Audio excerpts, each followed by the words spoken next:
211's Baseball Talk episode 68 is here. We'll talk all about the Blue Jays and Braves, the Blue Jays and A's. We'll go in depth on the Albert Pujols situation, maybe get into some Rockies if we've got some time, and more. Stay tuned. This is an episode you don't want to miss.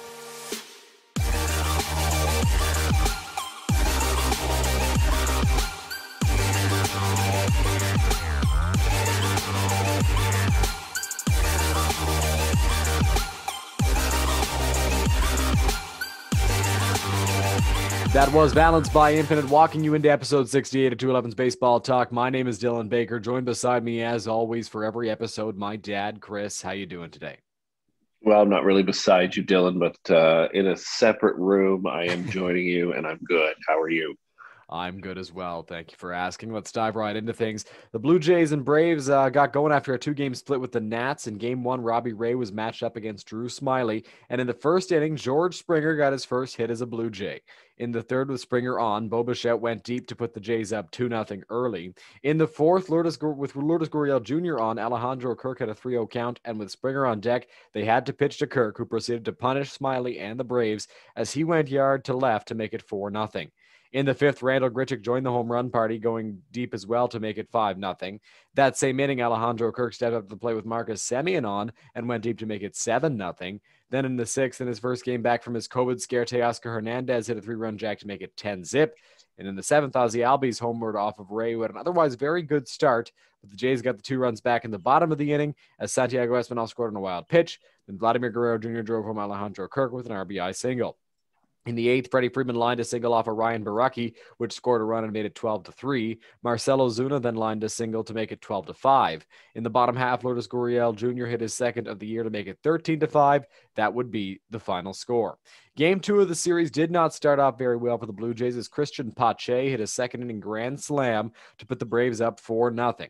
However, in the third with Alejandro Kirk on, George Springer hit his first home run as a Blue Jay to the opposite field to cut the deficit to 2, and it was awesome to see Springer get on the board in the home run column. In the fifth, though, Ronald Acuna Jr. hit a missile of a home run to extend the Braves' lead to 3 at 5-2. Bottom of the sixth, now the Jays got a couple back. First with an RBI single from Randall Grichuk, scoring Vladimir Guerrero Jr. to make it 5-3.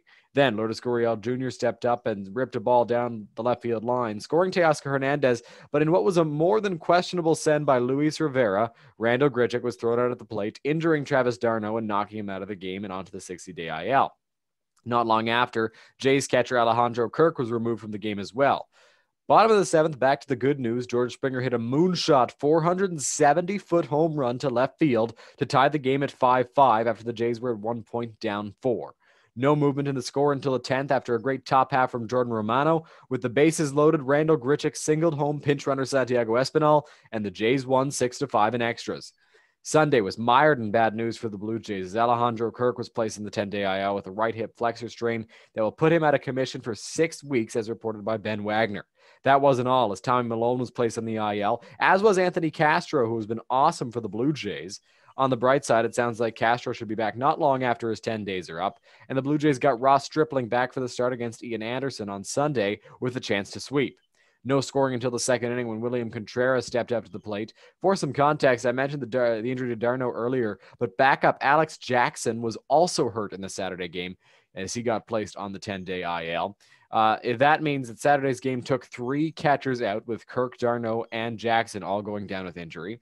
Back to Sunday's game, Contreras lined a tater from Ross Stripling into left for a base hit, scoring Ozzie Albies and making it 1-0 Atlanta early. In the bottom of the second, with 2 guys on, Danny Jansen singled home his first RBI of the year to tie the game at 1.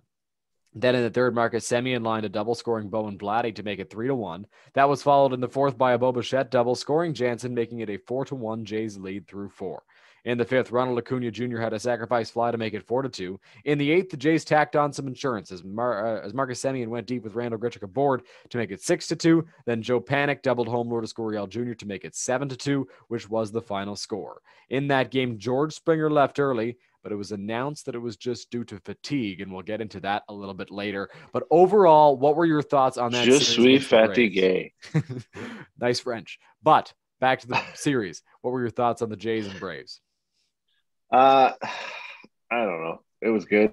I mean, obviously, you hate to get a sweep, but what are you going to do? Well, the Jays no, it was a great series.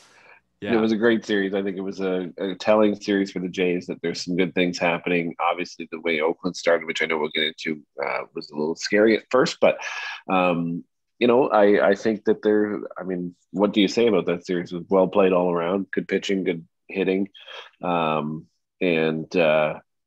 obviously the Springer thing sucks, but and so does the weird catching situation of that one game, but or lack thereof because they all got hurt, but it was a good series. Yeah, no, it was an awesome series for the Blue Jays. The bats seemed to be awoken in that series, and I think that has a lot to do with George Springer. But we'll get into that after the Oakland series. Some positives were taken out of that series for sure, with how good everybody looked, but also a lot of injuries, including the three catcher injured game. I don't know what to call it on Saturday. That was a bit of a disaster. But it's where the Jays are at, and it's where the Braves have to deal with it as well. As Jeff Mathis caught their game yesterday, and I bet you didn't even realize Jeff Mathis was still in the big leagues. That said, I moving didn't. on. Following the Atlanta series, the Jays and A's faced off for 4 games, the first of which was started by Steven Matz going up against Frankie Montas. The A's got the scoring started in the second as Jed Lowry doubled home Matt Chapman to make it 1-0. Then Steven Piscotty drove Lowry home with a dinger, 3-0 Oakland early. That lead did not last long, however, as Bo Bichette hit a hard single that scored Danny Jansen to make it 3-1. Then, with the bases loaded, Teoscar Hernandez lined a double that scored Bichette and Biggio to tie things up. However, that tie was broken in the fifth by Ramon Laureano, who hit a 2-run shot to give the A's a 5-3 lead. The Jays would get one back on a wild pitch in the eighth inning, but they lost 5-4 in the opener. In Game 2, Cole Irvin faced Anthony Kay in a battle of young lefties. The scoring got started in the second when Jed Lowry got a double, plating 2 to make it 2-0. Later that inning, Mitch Moreland hooked one around the foul pole, opposite field actually. It was a very nicely hit ball to make it 4-0. After that, all scoring was halted until the sixth when Marcus Semien lined a double to make it 4-1, but that would be your final score. A's take the first two, but in the third game of the set, Robbie Ray took the hill against Chris Bassett. The scoring began in the top of the first as Teoscar Hernandez drove home Bo Bichette with a single to make it 1-0 Jays. Then Randall Grichuk drove home Vladimir Guerrero Jr. to make it 2-0. However, in the bottom of the first, the A's clapped back with another Ramon Laureano homer to make it 2-1. In the bottom of the fourth, Matt Chapman lined a home run to tie things up. Nothing after that until the sixth inning when a little bloop with the infield in scored the go-ahead run for the A's, and they led 3-2. Ray pitched 6 and Cade 9 as he turned things over to the bullpen. In the top of the eighth, pinch runner Jonathan Davis scored on a wild pitch to tie the game. Then Bo Bichette stole third, and Teoscar Hernandez singled him home to give the Jays the lead. Randall Grichuk then had a single of his own to make it 5-3 Jays. That was followed up by a safety squeeze by Kevin Biggio to make it 6-3. The Jays weren't quite done there as Lourdes Gurriel Jr. grounded out scoring another. After that inning, Ryan Baraki allowed a double to Matt Olson to make it 7-4. Then in the ninth, Vlad Guerrero Jr. laced a double that was hit at 114 miles an hour to score 2 more, making it 9-4, which would be your final score. A lot of rhymes there.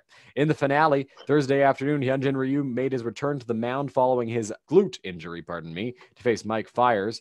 The A's opened the scoring in the first with the Mark Canha home run. Ryu took a little bit of time to settle in, it seemed. Then in the third, Randall Grichuk homered to left, giving the Jays a nice 3-1 lead. However, a Matt Olson ground rule double made it 3-2. Then Sean Murphy singled, and all of a sudden the A's had a 4-3 advantage. It was nice to have Ryu back, but you could tell he did not have his stuff right away in his return. In the top of the fourth, Danny Jansen went deep, a big 7 days for Danny as he got on the board in the RBI column, and he also got his first home run of the season. That played to Jonathan Davis to give the Jays a 5-4 lead, one that they would not relinquish. In the sixth, Teoscar Hernandez had a 2-run single to make it 7-4. Then Randall Grichuk continued to stay hot, doubling to score 3 and advancing to third on an error. In the seventh, the Jays tacked on one more on a Marcus Semien home run in his homecoming to make it 10-4, which was your final score. Things started off scary in Oakland, as you mentioned, but I think, and you can weigh in on this, I think they ended on a pretty high note. Yeah, absolutely they did. I mean, you've got what are they now? 5-2 in their last 7. So you cannot complain about that record. I mean, obviously the first 2 in Oakland looked like we were on our way to a disastrous potential 4-game sweep, but it was not to be that way, thank God. and the final two games were fun to watch. A little concerning about Ryu, but I don't know if that's just shaking off rust or if his thumb still hurts. But he certainly recovered a little bit there in that game, and then I see you're laughing. Yeah. And of course, obviously the offense was on for those two games too. Yeah, for sure. And like you mentioned, the first two games of that series, I mean, the Jays looked dreadful. The pitching was not there. The starters were bad. Steven Matz wasn't very good. And when he got taken out by Charlie Montoyo, he was furious. And I don't think he was furious with Montoyo, because when Charlie was talking to him, he seemed very calm and understanding. But then as soon as Charlie turned his back, Matz lost it. And I'm not sure if you've seen the video, but it's out there on social media. He performed very poorly in that first game of the series. And so did Anthony Kay in game two. And I really want to root for Anthony Kay, because the Jays need a starter to step into that fifth spot for now and potentially long term. And I think Anthony Kay can be that guy that got him back in the Marcus Stroman trade. He's been great before, and I really want Anthony Kay to do well. But this year in two games, he's struggled quite a bit against the Royals and then against the A's. I believe those are the only two games he's pitched in. There are potentially some more. So Springer, Phelps, David Phelps got hurt in that third game in Oakland. I forgot to mention it. Tommy Malone, Anthony Castro, Alejandro Kirk, all going on the IL. How big of a loss is that for the Blue Jays? Well, it's definitely a loss. I mean, obviously with Springer back on the IL, and then there's Kirk too, it's scary, but not really. I mean, I don't think, at least from what they're saying, and not like we could believe them anyway, but at least from what they're saying about Springer, he's probably going to be back when the IL stint is over, pretty much as early as he can be. Ross Atkins did say yesterday that he's going to be a little bit longer than the 10 days they expect. Oh, did he? I thought he had said something different. But either way, I mean, the fact that's kind of scary even when you think about it, because he was just fatigued, as they said. And then, all of a sudden now he's on longer than 10 days again. But, it's too bad about Kirk, because there really isn't much depth there other than what's coming in the minors. Although it's fun to watch the Reese McGuire memes, it is not, anything to be excited about from a catching standpoint. He's not very good. Defensively, I guess he's fine, but offensively, he's no better than Jansen, which is really hard to say. But it was big to lose those players. It really was. Yeah, and I think Phelps and Castro hurt quite a bit as well, because they've been huge for the bullpen. David Phelps had allowed one earned run going into that outing in Oakland, where he left before even throwing a pitch. He got hurt on his warm-up pitches, and I believe they said it's something to do with his lat that he's on the IL for. Anthony Castro's on the IL as well. And Castro's been so awesome for the Blue Jays ever since they picked him up on waivers in the offseason from the Detroit Tigers. He's looked really good, and I'm very excited for when he comes back, but I don't really know when that will be. You mentioned Springer. They said it was just fatigue. It wasn't clearly just fatigue, because now he's on the IL for 10 days at least, retroactive to Monday, which could be why he's going to be a little bit longer than the 10 days. Maybe it's 10 days from yesterday when he was placed that he'll be back, hopefully, but it doesn't sound too severe from what they're saying. Alejandro Kirk, I think, is a big loss. He was just starting to heat up. We've seen the bat be there for him, and Danny Jansen, he's turned it on a little bit in the past few days, but I think that Kirk's offensive production is far superior to what Danny Jansen brings to the plate, and I think that it's a huge loss for the Jays with Kirk, especially because it's going to be 6 weeks, and Charlie Montoyo said a little bit longer than a month. Ross Atkins said the same thing, but Ben Wagner reporting that it's going to be 6 weeks at least for Alejandro Kirk, and that is not good for the Blue Jays. You mentioned the catching depth they have in the system. Riley Adams was promoted and then demoted when Reese McGuire cleared protocols because they wanted Adams to get consistent reps in AAA, and Gabriel Moreno is in the low-level minor leagues, or maybe he's in AA. I believe he's in AA, actually. Getting ready for the big leagues, but he's not going to be here, I don't think, this year. I think Kirk and Moreno could be your catching tandem of the future. Riley Adams is also a good option, but Kirk's loss is big for the Blue Jays. What else was big for the Blue Jays on the weekend was George Springer's effect in the lineup. Just having him in that leadoff spot allowed Alejandro Kirk to go deep twice on Friday night because they had to pitch to him. They did not want to face George Springer. How big is Springer's impact in this Blue Jays lineup when he's healthy? Well, he's going to have to be healthy before that impact comes. And, obviously we saw signs of the impact on the weekend. That's the thing. Yeah, we did till his quad blew out. But yeah, no, we did, and to stay on the positive side of things for sure. I mean, I think what we saw was Springer heating up quickly. First game was a little lighter than I. What? How many games did he get in? Four. Four, yeah. One against 4 games, yeah. Washington, and then all three against the Braves before leaving early on Sunday. Yeah, and that's unfortunate because he was heating up with the dingers and everything like that too. And obviously, as you say, it gave people like Kirk a chance because they were not going to pitch around Kirk to get the Springer. That's for sure. So, it makes a huge impact. It changes the whole lineup, and that's why it's a little frustrating to have the front office lying about the fact that he's fatigued, and then have them end up throwing him on the IL, especially when you wasted the opportunity to have an extra man on the bench. Luckily, it didn't really matter in the end, but it could have. Put him right back on there. If he's hurt again, just put him right back on there. Don't tell people fibs, because you need the space on the roster. You need the bench player. Montoya was left short. And I know the question you asked was about his impact. Well, it made an impact just having him still day to day, because it made a negative impact technically because there was nobody on the bench.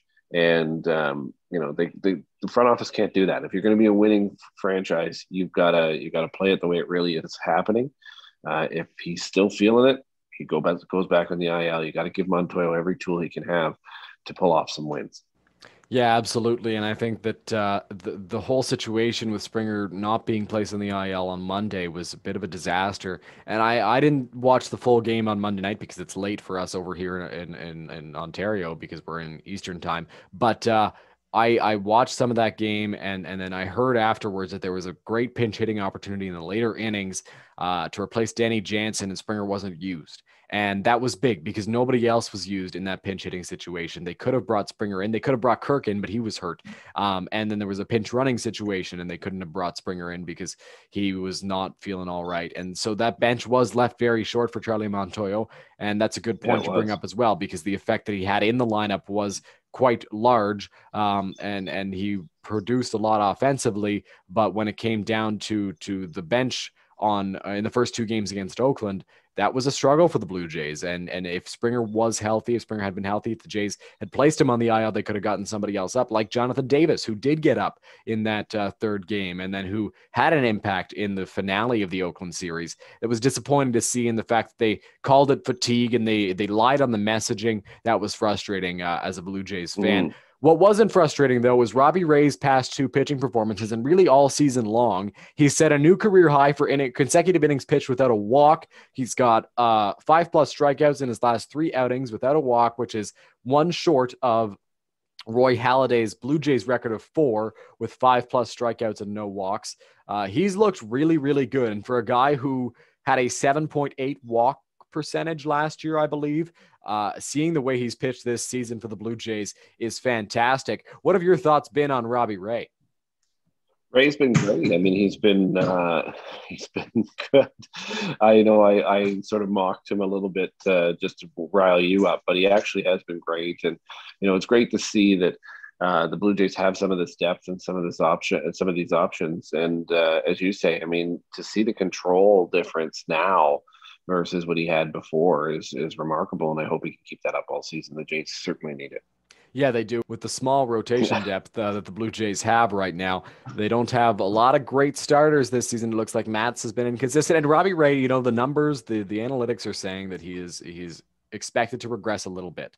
He's a 4 ERA guy, according to StatCast's expected ERA.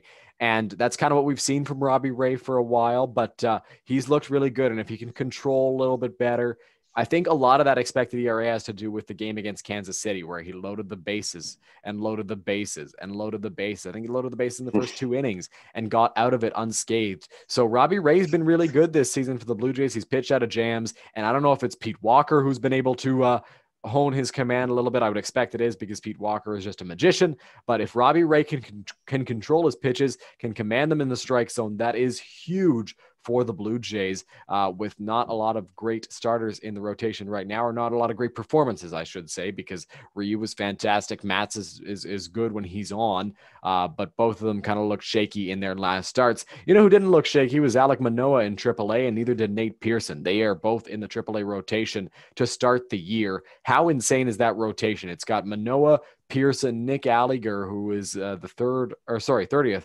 prospect for the Blue Jays on their top 30, and Jacob Waguespack. There's somebody else in there as well that I'm forgetting, and I feel terrible about it. But I can't quite remember who is in that rotation besides the two, and then Alliger and Waguespack. But that rotation is pretty incredible. It is a great rotation. I mean, obviously, I think regardless of who you're forgetting on that one, it's Manoah and Pearson. Obviously, we need to see some real stuff from Pearson. I think Manoah is certainly showing. Obviously, his first start was huge. It was awesome. And that's exciting. Again, hasn't faced major leaguers other than spring training, so we'll see how that plays out. But I think he's not long before he's in the rotation. And I think that Pearson could be as well. Again, I lost a little trust in Pearson. I know you don't like that I lost a little trust in Pearson last year, but I just didn't see what I thought we were going to see from him. It'll be interesting to see this year if he's able to make the adjustments. I've heard he's making some major adjustments to his delivery and rotation, delivery in general. But he's a key to this. He's going to have to be a key to this. And if the Jays want to succeed in the future without having to add too much pitching from outside, Pearson's going to have to be one of them. Yeah, absolutely. And I think that even though I'm disappointed, I'm upset that you did lose trust in Pearson. I can't say that I didn't lose trust in Pearson either, because he struggled in the big leagues last year until he got to the playoffs, where he pitched, I think, 2 scoreless, struck out like 4 batters against the Rays. He looked shaky at the big league level, and that's not what we expected to see from Pearson. His first start was very good. He pitched 5 innings, scoreless, got a bunch of strikeouts, but his command wasn't quite there. And it sounds like he's been able to hone that command a little bit better this season. He's made the adjustments like you've mentioned. But you know what? I think that we expected to see more from Nate Pearson, and hopefully he can reach that this season. So I'll go with this question first, and then we'll address Manoah.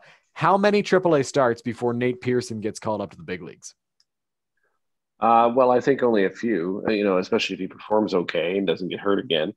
But it begs the question with Pearson, is he the type of Aaron Sanchez type situation where maybe he belongs somewhere in the bullpen? Aaron Sanchez thrived. He never liked it. He certainly always wanted to be in the starting rotation, and ended up back there. But he absolutely thrived in the bullpen with similar type of sort of repertoire in his tool belt. I would even say that Pearson's is better than what Sanchez Pearson's maybe better, but if he's not going to be able to perform from a starting level at the big league level, is there a significant spot for him in the pen?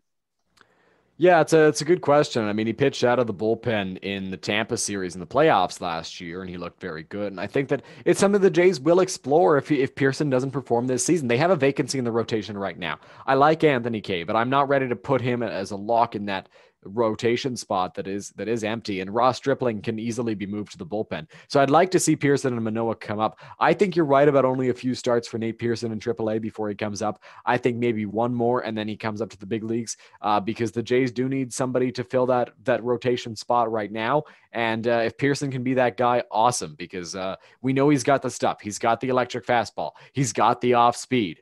But he's struggled at the big league level, and if he can command those pitches a little bit better, that would be good to see. He only pitched 3 2/3 in his AAA debut, but he struck out an incredible amount of batters. I think he struck out 8 batters or something like that, something crazy like that in that first outing. So that was awesome to see. Hopefully Pearson can be a guy in the big leagues for the Jays this year. But another prospect that we were hoping to see with the Major League squad is Alek Manoah. Manoah's debut yesterday was fantastic at the time of this recording.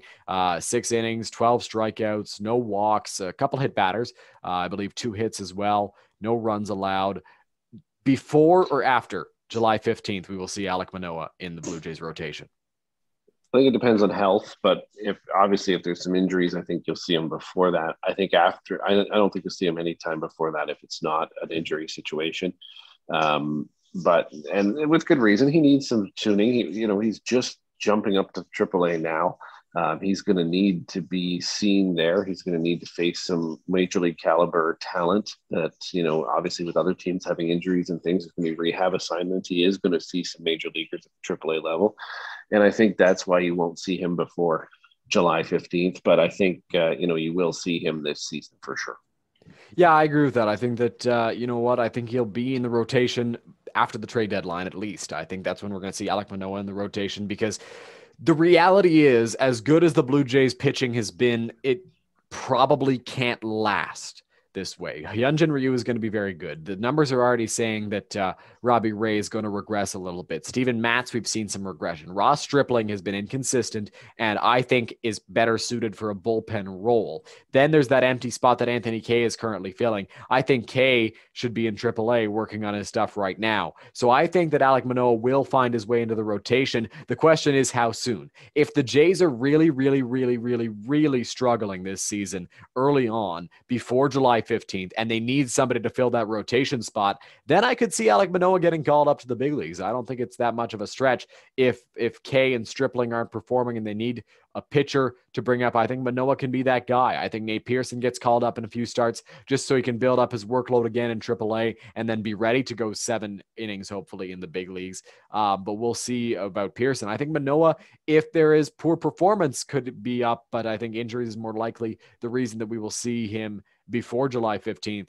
Otherwise, I think right around the trade deadline is a good timetable for Alek Manoah. Like you mentioned, I mean, he needs reps down there. He's only thrown 17 professional innings, but he pitched at a very high collegiate level and was very good there as well. So he had a bunch of innings. He has more innings in the past 2 seasons than Nate Pearson does, I believe I read somewhere. Not all of it in the pros. And Manoah is skipping from short season single A, which isn't even a thing anymore, to AAA. So he's going to need some work. And I think that hopefully by the trade deadline, by July 15th, maybe we'll see Alek Manoah. Maybe after the All-Star break, we'll see Alek Manoah in the big leagues. Moving on now, your 2 best players from the week and the worst, of course, in our 2 best and the worst segment that we do every week. Who is your best hitter for the Blue Jays this week? Best hitter, Danny Jansen. I'm going to give it to him. Wow. Look at your face. You know what? Not the best hitter, but I want to give him some credit. It's been a hard season for him offensively, and to see him, get his first RBI this week, to get a home run this week, hopefully, and I want to stress hopefully, you start to see him maybe a 200 average, 250 at best. Maybe we get to not the likely. Mendoza line. We'll see. Yeah, let's get him to the Mendoza line first. But I want to give him some credit, and I'm going to go with him, even though he's probably not the most deserving hitter. If you want my worst, no, not yet, not yet. Hold on. Okay, wait for go it. ahead. My best hitter for this week. It's a tough one. I'll go with Randall Grichuk. He had the walk-off hit on Saturday. He's stayed hot consistently throughout the season, was a huge performer in Oakland. Teoscar Hernandez also would have been a good pick for best hitter of the week. Vladdy had a bit of a tough week a tough game in the finale against the A's. But I think that Randall Grichuk is my best hitter of the week for the Blue Jays. Who is your best pitcher before we get on to the worst? Best pitcher, I'm going to have to probably give it to Ray. I think he did really, really well. It was really wonderful to watch the control, especially knowing the backstory. I hope it stays, but he looked great. So that's my pick this week. Yeah, I agree with that. I think Robbie Ray is the best pitcher for the Blue Jays of the past week. He had 2 quality outings, like one against the Braves, one against the A's since our last podcast. And I think that he's got that added control, and he's always had the stuff. That's the thing with Robbie Ray. He's got the plus fastball. He's got great off-speed stuff. It's just been a matter of commanding those pitches. And he's been able to do that with the Blue Jays so far this season. And that's been a reason for his success. Now for the worst, it can be a hitter, it can be a pitcher, the worst overall player over the past week for the Blue Jays. Probably Anthony Kay. His start was horrendous, but his starts typically are now at this point. I don't expect him to be in the rotation very long, and but at the same time, maybe he certainly showed some flashes of being a good pitcher at some point last year, or was it the year before? Short season screws me up, but he's had some success, but I just don't see it happening for him this year. He's my worst for this week. Yeah, I mean, Kay had a really bad start against the A's, and he's shown he's got the stuff in the big leagues. He can be a guy in the rotation, hopefully down the road. But I agree with you. It's he struggled this year. He needs some time in AAA to continue working on some things and get stretched out. I'm not going to go with K as my worst. I think I'm going to go with Steven Matz, and I believe I may have picked Steven Matz not long ago for the worst of the week. Or maybe it was Ryu that I picked. Steven Matz started off really well and showed some huge regression in his last starts, plural, I should say, because he struggled against the Nationals as well. I was disappointed in what we saw from Steven Matz. That was New York Mets Steven Matz, a guy who is trying to be too perfect, a guy who gets angry and very mad when he struggles and tries to overdo it a little bit. Now that's not the Steven Matz that we saw in the first 3-4 starts with the Blue Jays. So I'm disappointed in Steven Matz's performance, and I hope he can turn things around. A guy that is also hoping to turn things around is Albert Pujols, the future Hall of Famer who signed a massive contract with the LA Angels in 2011, has been DFA'd and released because it's very unlikely anybody picks him up on waivers before the Angels officially release him. He's got a mammoth contract, and I don't think anybody's going to want to take that on, but there's potential that he gets signed elsewhere. Pujols was hitting a .189, was not a productive hitter this year, hasn't been for a couple of years. His career batting average, though, is .298. He's got 600 plus home runs. You got to watch Albert Pujols in his prime. And I'm going to say this before we get into the Pujols discussion, whether it was right or wrong that they DFA'd him yesterday. I didn't get to see prime Albert Pujols. I remember Albert Pujols in the 2011 World Series for St. Louis. That is the best Albert Pujols I remember. And I don't remember seeing him at all before that. I mean, I wasn't even born for when Albert Pujols started his career. I didn't get to see prime Albert Pujols. So before you judge what I say in this conversation, because I'm sure that some people won't like what I have to say, just know that I didn't get to see prime Albert Pujols. You did, though. What were your thoughts on this move? Well, I mean, the thing is, he's royalty in the game. He deserves, I think, more respect. Should have been given the opportunity to retire. I think the Angels maybe should have suggested that this would be the opportunity. I know his agent and he are pushing to be starting first baseman, and this is again, echoes of the Tulowitzki situation where an older player believes there's still something when they're not. I mean, the reality is, yes, he is royalty. He's game royalty, and you're right. I did see him in his prime, especially with the Cardinals. But this is a risk of these long-term albatross contracts. This was he was never going to perform out that contract. And so, as much as I believe he deserved more respect than a DFA and an eventual release, I also think that there's an attitude there on his part that's preventing any other decision to be made. In reading about it last night, you and I talked about it last night, and I was a little more fired up than I am now. And part of the reason is just reading about the scenario, and you telling me also about the agent, and that clearly comes from Albert himself as well. There comes a time when you have to realize you're not that guy anymore, and he's not that guy anymore. I would like to think that the Angels gave him the opportunity to say, "Hey, do you want to just hang him up, and we'll all walk away happy and honor you?" And I assume he probably said no to that. And this is where we're at. So I think, if it wasn't a situation of that and they just cut ties, I think that's unfair. But I don't think we'll know that, at least not for a while. And so, it's the right move for the Angels as a team. No question about that. But again, baseball royalty there, you would hope that a DFA is not the way you go out. But that's where it's at for me. Albert Pujols is baseball royalty, like you mentioned. He's a class act. He's a guy who has been around for a very long time, who is well respected by everybody. You hear all the Albert Pujols stories. You hear about the time that he went up to Devin Travis, who was struggling in 2017 with the Blue Jays, and he calmed him down. Travis had a big game, and Pujols said, "See, I told you." When Vladdy introduced Santiago Espinal to Albert Pujols in Dunedin this year, and Espinal was so happy and so excited to meet his idol, that was really awesome to see. When Albert Pujols gave his jersey to that fan in Toronto after the game, so many great memories for the Blue Jays fan base with Albert Pujols, but really around the game. He's such a well-respected individual. I do believe, and I want to believe, that the Angels gave him the opportunity to retire. He decided not to. From what I'm hearing, like from the agent, I think Albert Pujols still sees himself as an everyday first baseman in the big leagues, at least for one more season. He mentioned in 2017 that he said exactly this: you don't retire from the game retires you.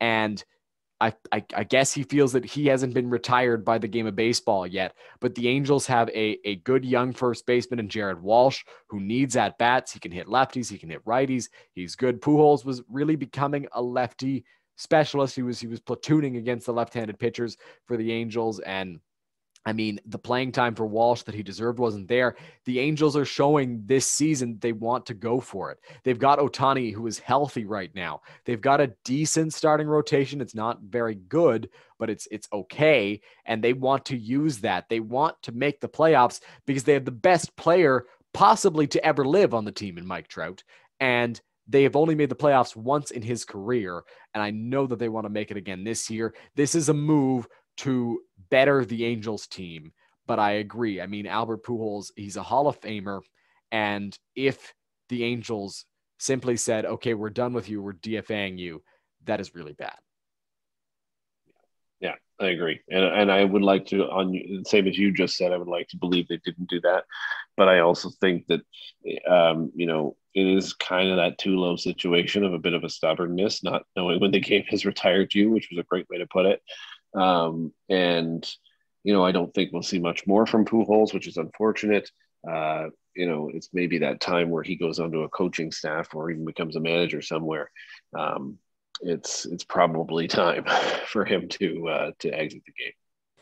Yeah, I think so. And you know what, Albert, he's had a great career. I've just seen the numbers. I mean, like I said, for as long as I've been very passionate about baseball, and I've been passionate for basically all my life, but for as long as I can remember watching the game, Pujols has been an average hitter. He has not been a fantastic hitter. He's had some decent seasons with the Angels, but nothing at the levels where he was with St. Louis. He was the guy in St. Louis, and there's so many teams right now that are being thrown around as possible landing spots for Pujols. The Cardinals, maybe a reunion there. The Yankees, somebody mentioned to me. I don't see that happening with Luke Voit coming back shortly.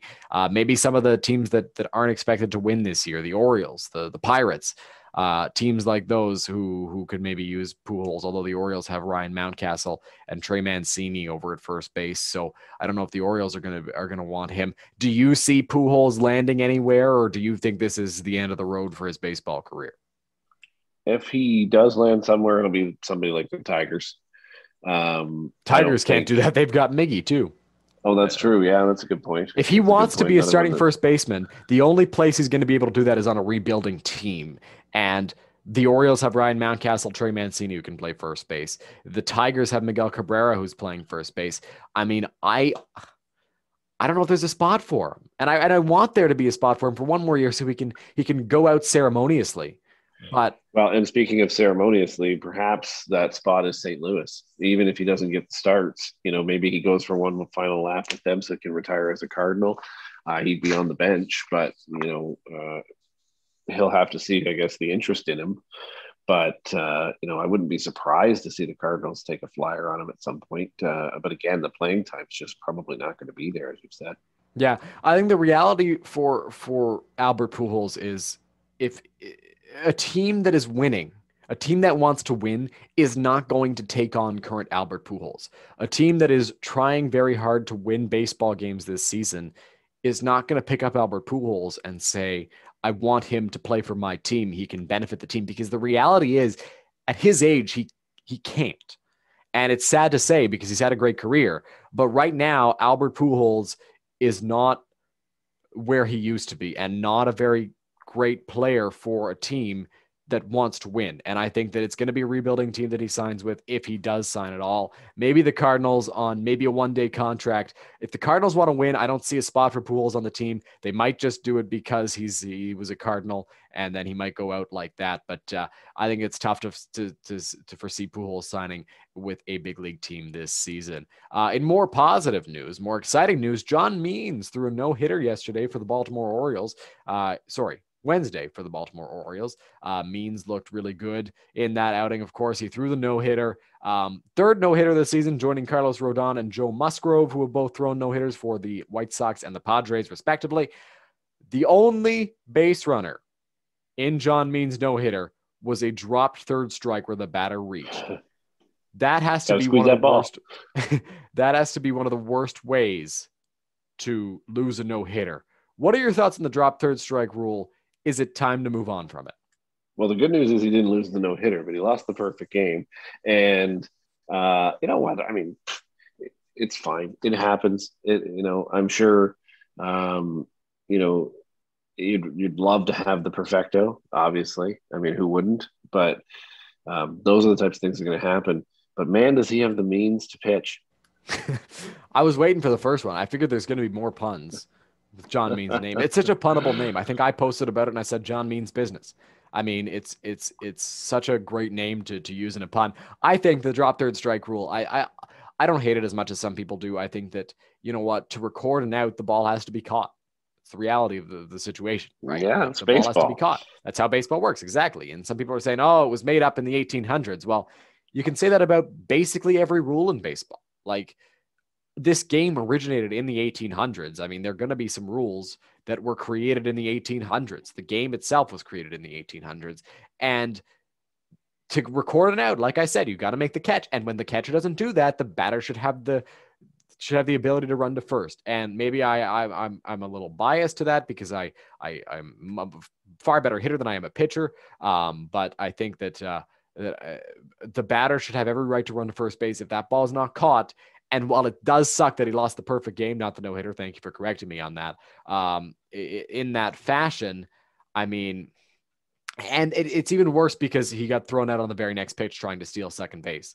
So that's frustrating because he did face the minimum, but it's not a perfect game because the catcher didn't catch the ball. That is a requirement to record an out. And so the drop third strike rule, I think it's fine. It's here to stay. And you know what? I think that it sucks, but it's how it has to be. Wait though. So he got on base. Yes, on the drop third strike.